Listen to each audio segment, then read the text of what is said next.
Bismillahirrahmanirrahim. Assalamualaikum warahmatullahi wabarakatuh. Bertemu lagi dengan Umi Ninigawa dengan JN TV YouTube channel dalam Sirah Nabawiyah. Hari ini bab yang 40. Kita sapa dulu saudara-saudaraku muslim dimanapun berada, anak-anakku, cucu-cucuku, saudara-saudaraku dan sahabat-sahabatku semua. Semoga kalian selalu dalam lindungan Allah Subhanahu wa Ta'ala dan sehat afiat. Dalam pandemi 19 ini, ikutilah protokol kesehatan yang dianjurkan oleh pemerintah. Jangan lupa like, subscribe, komen, dan bagikan. Terima kasih. Kita mulai ya. Allahumma sholli ala sayyidina Muhammad wa ala ali sayyidina Muhammad. Yang 39 kemarin, Raja Najasyi kan minta kepada Ja'far yang juru bicara muslim yang ada di Abbasiyah, apakah ada ajaran dari Tuhanmu, surat-surat yang bisa kamu bacakan? Ada, yaitu di sini surat Maryam. Surat Maryam, jawab dari Ja'far. Lalu ia membacakan surat Maryam itu ayat 29 sampai dengan 23. Ini bacaan artinya saja ya.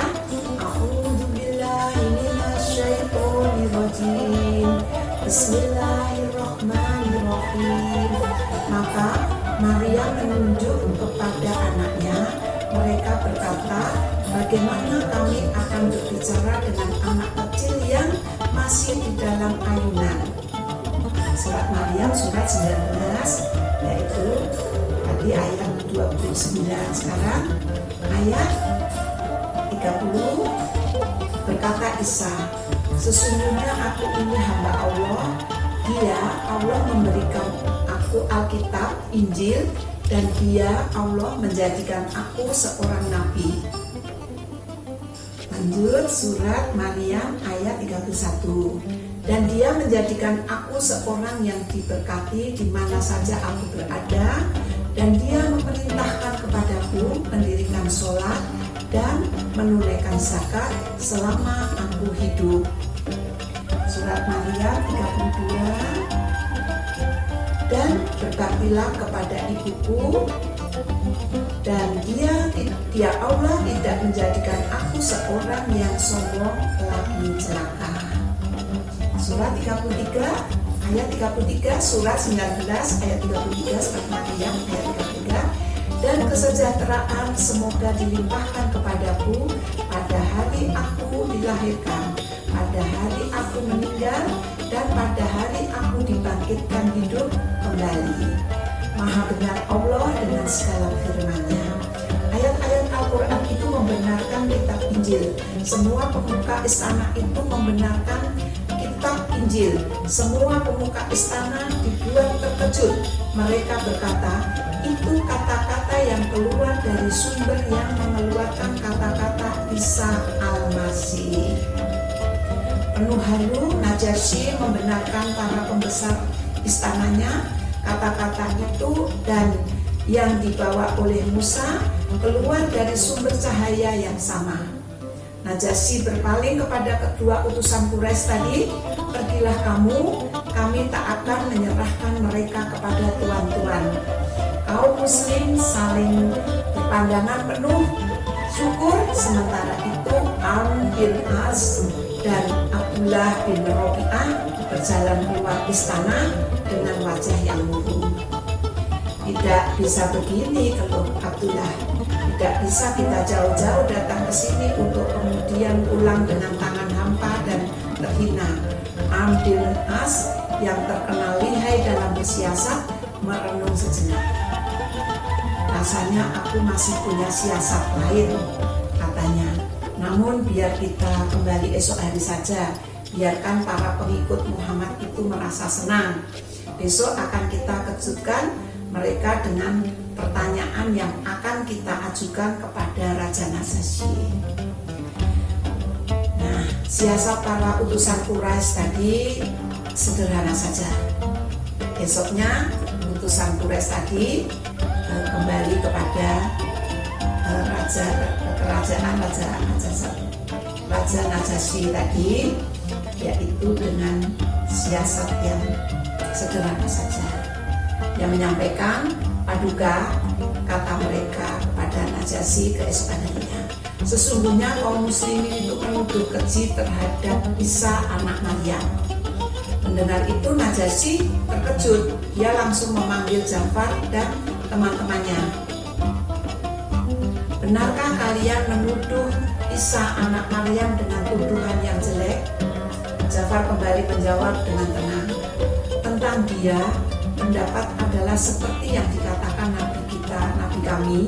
Dia adalah hamba Allah dan utusannya, ruhnya dan firmannya yang disampaikan perawan Maryam.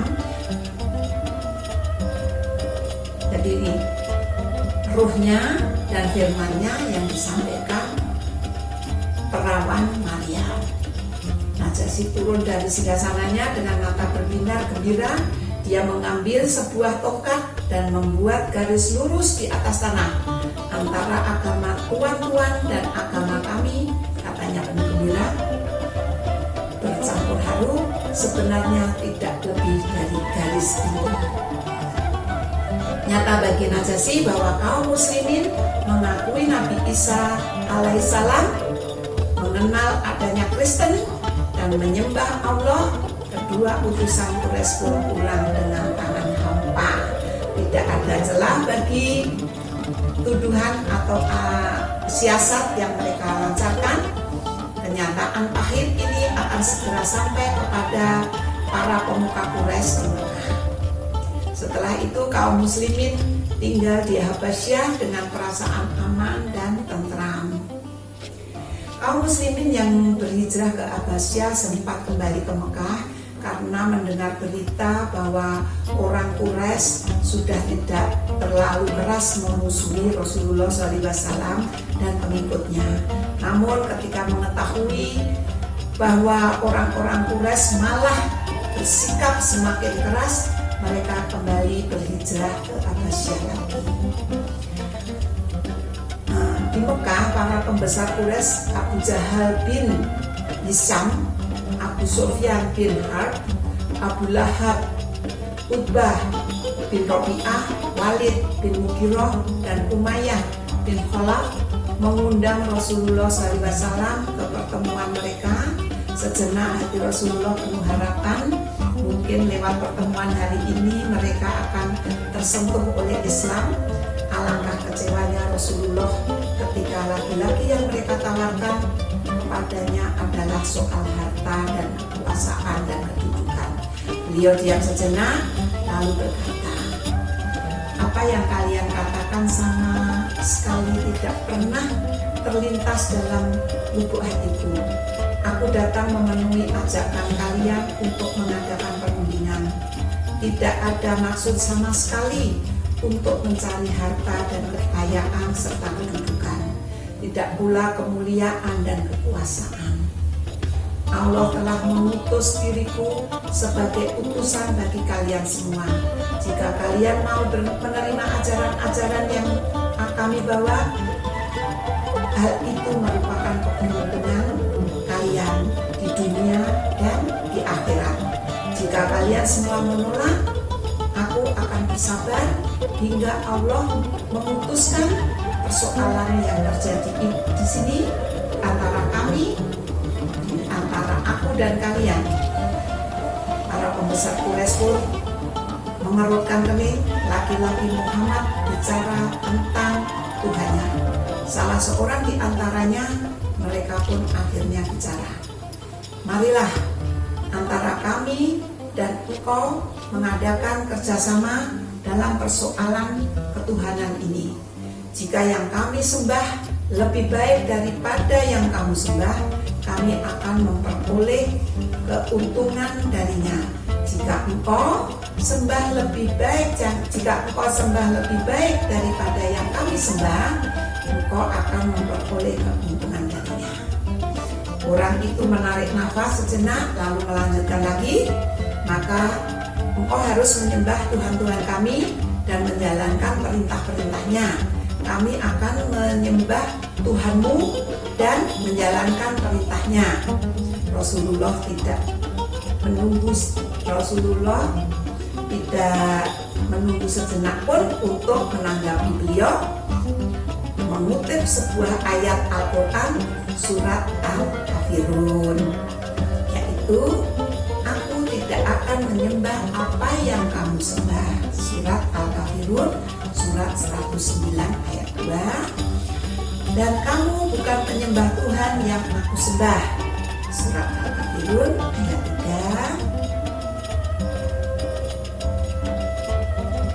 3. Dan aku tidak pernah menjadi penyembah apa yang kamu sembah. Surat Al-Kafirun ayat 4. Dan kamu tidak pernah pula menjadi penyembah Tuhan yang aku sembah. Surat Al-Kafirun ayat 5, surat 109. Untukmu agamamu dan untukku lah agamaku. Surat Al-Kafirun surat 109 ayat 6. Perundingan pun buntu. Para pembesar Quraisy itu merasa tidak ada jalan lagi untuk melakukan perubahan. Mereka merasa harus mengambil tindakan keras. Begitu kerasnya sampai Muhammad dan pengikutnya Rasulullah SAW dan pengikutnya akan meminta ampun kepada mereka. Kalian bayangkan seru seorang pemuka Quraisy kepada yang lainnya. Jumlah pengikut Muhammad kian bertambah. Budak-budak kita telah berani mengangkat muka di hadapan tuan-tuannya, sebab mereka dilindungi para pengikut Muhammad yang kaya raya. Jika kita menyiksa budak itu, pasti datanglah seorang pengikut Muhammad yang tanpa berat hati akan membebaskan mereka. Itu yang membuatku khawatir, sahut yang lain. Bayangkan jika jumlah budak yang dibebaskan itu makin banyak dan mereka diberi senjata, kita pasti akan kewalahan menghadapinya. Pembesar yang lain terdiam. Mereka mengikuti pembicaraan tadi, mengakui bahwa ancaman itu besar. Sejak Hamzah dan Umar bin Khattab mengikuti Rasulullah SAW, benar-benar kekurangan kekuatan. Keluh seorang kata-kata itu menyakitkan dan membuka luka lama. Bagi para pembesar itu, puluhan budak yang masuk Islam tidak sebanding dengan keislaman seorang Hamzah atau Umar bin Khattab. Muhammad tidak akan berdaya kalau keluarganya dari Bani Hashim tidak melindunginya, geram seseorang. Ya, Bani Hashim pun belum semuanya jadi pengikut Muhammad. Mereka harus menerima akibatnya. Kita boikot mereka semua, jangan beri mereka kesempatan untuk mencari nafkah, dan kita buat mereka semua miskin dan sengsara. Seruan itu disambut ramai oleh para pembesar. Akhirnya mereka mengeluarkan sebuah pengumuman yang mereka tulis di atas sebuah lembaran, isinya melarang seluruh manusia menjalin hubungan pernikahan dan jual beli dengan Bani Hashim. Lembaran itu mereka gantungkan di dinding Ka'bah. Keesokan harinya penduduk Mekah menjadi gempar. Keputusan ini akan membuat Bani Hashim terkucil, kelaparan, dan tertekan. Pemboikotan kecil-kecilan terhadap kaum muslimin sebenarnya telah lama dijalankan. Kalau ada seseorang saudagar menjadi muslim, Abu Jahal akan mengatakan, akan kami boikot barang-barangmu dan mengubahmu sampai jadi pengemis. Seperti itu. Rasulullah SAW, Bani Hashim dan kaum muslimin diasingkan ke dalam Si'ib, yaitu benteng kecil milik Abu Thalib. Kaum Quraisy menegaskan bahwa jika Bani Hashim menyerahkan Rasulullah SAW, pemboikotan kepada mereka akan dicabut. Namun bukannya merasa takut, keluarga Bani Hashim malah semakin setia kepada Rasulullah SAW yang merupakan anggota keluarga mereka. Pemboikotannya ini berjalan 3 tahun lamanya. Selama itu hanya musim haji saja Rasulullah SAW dan para pengikutnya bebas berdakwah keluar Si'ib. Pun selalu diikuti Abu Lahab sambil mengolok-olok Rasulullah SAW dengan kata-kata kasar. Pada musim haji itu Mekah ramai didatangi para peziarah dari pelosok jazirah. Akibatnya ada pelarangan hubungan dagang saat itu Rasulullah SAW tidak dapat membeli makanan yang cukup. Pada waktu-waktu yang sulit mereka sering terpaksa makan daun-daunan dan kulit-kulit pohon yang tipis. Anak-anak menangis pada malam hari karena kelaparan, sementara orang-orang dewasa mengganjal perutnya dengan batu agar tidak masuk angin. Perbuatan kejam itu juga menimbulkan rasa kasihan sebagian orang Quraisy, apalagi yang memiliki hubungan saudara dengan Bani Hashim. Orang itu sering dengan berbagai cara menolong keluarga mereka di dalam Si'ib. Suatu ketika Abu Jahal sedang meronda di sekitar Si'ib, memergoki Hakim bin Hisham bin Khuwailid, dan budak laki-laki berusaha menyelundupkan gandum dan makanan lain untuk bibinya yang tidak lain adalah Khadijah radhiyallahu anhu, istri Rasulullah SAW. Tanpa ampun Abu Jahal memukul budak laki-laki itu dan merampas karung gandumnya. Aku bersumpah, ya Abu Jahal terengah-engah sambil terus memukuli orang itu, memukuli budak-budak tadi. Aku bersumpah tidak seorang pun dapat menyelundupkan makanan kepada Muhammad. Pada saat itu Al-Bukhari Al-Bakhtari datang sambil berseru kepada Abu Jahal, "Hai, makanan ini tadinya milik bibinya. Bibinya lalu mengirim kepadanya. Mengapa engkau melarangnya mengantarkan makanan tersebut kepada bibinya lagi?" Kemudian keduanya berkelahi. Abu Jahal terluka karena dipukul dengan tulang unta oleh Al-Bakhtari tadi. Sambung, besok lagi bertemu dengan Umi Nini kawan. Semoga kisah yang Umi Nini bacakan bisa diambil hikmahnya. Begitu perjuangan Rasulullah SAW sangat berat untuk menghadapi Abu Jahal, ya, yang mana mereka adalah juga pamannya sendiri yang menyiksa, menganiaya kaum muslim sehingga juga memasukkan Rasulullah dan keluarga semua keluarga Hashim ke sini. Demikian, mudah-mudahan kita bisa bertemu lagi untuk kisah selanjutnya. Apabila ada tutur kata yang salah, mohon dimaafkan. Billahi taufiq wal hidayah. Wassalamualaikum warahmatullahi wabarakatuh.